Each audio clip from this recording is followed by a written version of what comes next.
Hi all. ஒரு புது government வந்திருக்கு நமக்கு. ஏற்கனவே நான் ப்ரீவியஸ் வீடியோஸில் பேசியிருப்பேன். இது புதுசாக இருக்குது. நம்ம பண்ணியிருக்கிறது, செலக்ட் பண்ணியிருக்கிறது, சூஸ் பண்ணியிருக்கிறது எப்படி வேணால் சொல்லலாம். இந்த கவர்மெண்ட் நமக்கு கரெக்டான கவர்மெண்ட்டாக, இது ப்ராப்பராக நமக்கு போகுமா அப்படின்னு ஒரு டவுட் இருக்குது. இன்னமும் எனக்கு இருக்குது. நேற்று தான் பவருக்கு வந்திருக்காங்க. நான் மோஸ்ட்லி நல்ல விஷயத்தெலாம் சொல்ல போகிறது இல்லைங்க. நல்ல விஷயம் அவங்களோட பரப்புரையாளர்களே பரப்புவாங்க. எல்லாருமே அகெயின்ஸ்டாக டிஎம்கே இவங்க எல்லாருமே மாற்றி மாற்றி சொல்லிப்பாங்க. நெகட்டிவிட்டியும் அப்படி தான். பட் நான் இங்கே நெகட்டிவிட்டியோ அல்லது அவங்க குட் அப்படிங்கிறத பற்றியோ நான் பேச போகிறதில்ல. என்னோடய பார்வையில் எந்தெந்த விஷயங்கள் படிப்படியாக தப்பான விஷயங்களா, அதாவது சரியாக இது இல்லை அப்படிங்கிற விஷயங்கள சொல்கிறேன். இது எல்லாராலையும் அக்செப்ட் பண்ணிக்குமா முடியுமா எனக்கு தெரியாது. பட் என் மனசுக்கு இதெல்லாத்துலேயுமே ஒரு விஷயம், ஏதோ ஒரு விஷயம் கரெக்ட் இல்லை அப்படின்னு தோன்ற விஷயங்கள் சொல்கிறேன். எல்லாத்தையும் 5 வருஷத்துக்கு அப்புறம், ஏன்னா 5 வருஷம் கழிச்சு ஏன்னு சொல்கிறேன்னா, மக்கள் பாவங்க. நம்ம வரி பணத்தில் தான் எலெக்ஷன் நடக்குது. சும்மா சும்மா நம்மளால் எலெக்ஷன் கண்டக்ட் பண்ணிகிட்ருக்க முடியாது. நமக்கு ஏற்கனவே 1000 ப்ராப்ளம், கொரோனா, இப்போது வாரனால நம்ம எவ்வளோ நாளைக்கு நமக்கு கேஸ் கிடைக்க போகுது, பெட்ரோல் கிடைக்க போகுதுன்னு நமக்கு தெரியலை. ஸோ இப்போதைக்கு வேண்டாம். அது இல்லாமல் என்னோடய ரிலேட்டிவ்ஸு நிறைய பேர் எலெக்ஷனில் ஹையர் போஸ்ட்டில் ஒர்க் பண்ணுறாங்க.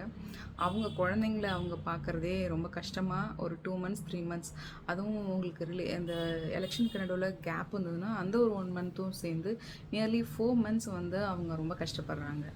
அவங்க ஸோ எல்லாத்தோட கஷ்டங்களையும் மனசில் வச்சுட்டு, இன்னொன்று ஒரு அரசாங்கம் 5 இயர்ஸ் இருக்கும்போது தான் அவங்களோட நிறைகள் குறைகள் நமக்கு தெரிய வரும் இல்லையா? ஸோ 5 வருஷம் ரன் பண்ணட்டும் எந்த கவர்மெண்ட்டாக இருந்தாலும் அப்படின்னு நான் நினைக்கிறேன். அது தாண்டி இப்போது எலெக்ஷன் முடிஞ்சது இல்லையா?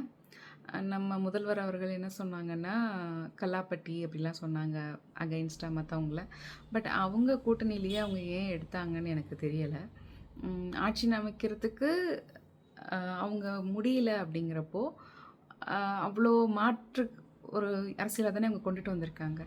மாற்று அரசியல் யோசிக்கிறவங்க, மாற்றம் மக்களுக்கு நடக்கணும்னு நினைக்கிறவங்க வெளியிலேருந்து ஆதரவு கொடுத்து, ஏன்னா அவங்க தான் நிறையவே வச்சுருக்காங்க. நான் யாருக்கிட்டேயும் போய் கல்லாப்பட்டிலேயோ யார்கிட்டையோ நான் வாங்கலை. ஸோ நீங்கள் யாராவது ஆட்சி அமைங்க.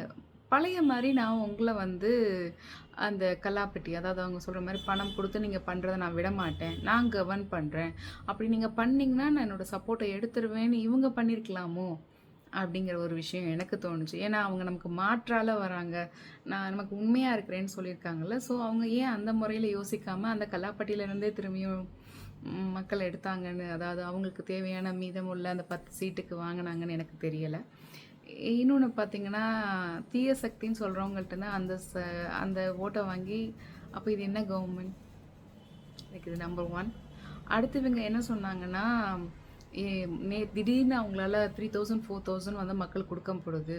ஸோ அவங்கள்ட்ட மணி இல்லாமல் மணி பற்றாக்குறை தான் இருக்குதுன்னு சொன்னாங்க. அப்பயும் அவங்க கவர்மெண்ட்டில் இல்லை, அவங்களுக்கு கவர்மெண்ட்டில் என்ன போயிட்டுருக்குன்னு தெரியாது. பட் அவங்க எலெக்ஷன் அப்போ அதை தான் சொன்னாங்க. பட் நேற்று வந்ததுக்கப்புறம் என்ன சொல்கிறாங்கன்னா, எனக்கு நிலைமை என்னன்னு தெரியலை, ஸோ நான் வந்து பார்க்கணும் அப்படின்னு சொல்கிறாங்க.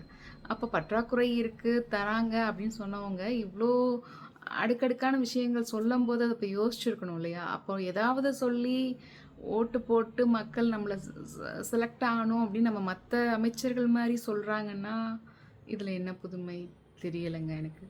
இது செகண்ட் பாயிண்ட். தேர்ட் பாயிண்ட் பார்த்திங்கன்னா, எல்லாருக்கும் எலக்ட்ரிசிட்டியில் ரிடக்ஷன் இருக்குன்னு சொன்னாங்க. பட் இப்போ 500 யூனிட்னு ஒரு ரவுண்ட் அப் பண்ணி கொண்டுட்டு வராங்க. ஸோ இதுவும் சொன்னது இல்லை.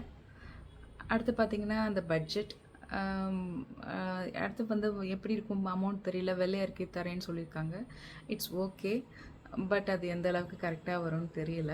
அடுத்தது வந்து குறை கிடையாது, பட் நம்மளோட தமிழர்களோட கல்ச்சருன்றது காட்டனில் வேறு ஏதாவது ட்ரெஸ் ட்ரை பண்ணியிருக்கலாம் அவங்க. இந்த அடிக்கிற வெயிலில் எனக்கு தெரியல கோட் வந்து செட் ஆகுமான்னு. இன்னொன்று ரொம்ப இதாக இருந்தது, எப்படி எலெக்ஷனில் வந்து ஹீரோயிசம் அந்த படத்தோட டயலாக்ஸ் அப்படியே பண்ணுற மாதிரி பண்ணுவாங்களா?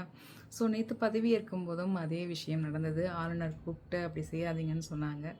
ஸோ இவங்க ரியலாக தான் நமக்கு இருக்காங்களா அப்படிங்கிறதுல சில டவுட் எனக்கு இருக்குது. இதை நீங்கள் யார் எப்படி எடுத்துக்கிட்டாலும் பரவாயில்ல, என் மனசுக்கு தோன்றது தான் நான் சொல்கிறேன். இதெல்லாம் எனக்கு தோன்ற விஷயங்கள். இதை நான் அவங்களுக்கு நெகட்டிவாக சொல்கிறேன் அப்படிலாம் கிடையாது. பாசிட்டிவிட்டி எல்லாரும் சொல்லுவாங்க. அவங்கள்ட்ட மிஸ் பண்ணுற விஷயங்களை, அவங்க இதை பண்ணலை, இதை பண்ணியிருக்கணுமே அப்படிங்கிற விஷயங்களை நான் சொல்கிறேன். பாசிட்டிவான விஷயங்கள் வந்ததுன்னா அதுவும் சொல்கிறேன். பட் என்னோட 5 வருஷத்தில் நீங்கள் என்னோடய வீடியோஸை பின்னாடி பார்த்தீங்கன்னா ஒவ்வொரு விஷயங்களையும் நான் சொல்லியிருப்பேன். ஸோ இன்கேஸ் உங்களுக்கு ரிலெக்ஷன் அப்போது ஒரு ஒரு ரீகலெக்ட் பண்ணிக்கிறதுக்கு என்னோடய வீடியோஸ் உங்களுக்கு யூஸ் ஆகலாம். என்னை பார்க்குறவங்களே எத்தனை பேருன்னு எனக்கு தெரியாது. I am not a very famous person. So that's all. Thank you. By.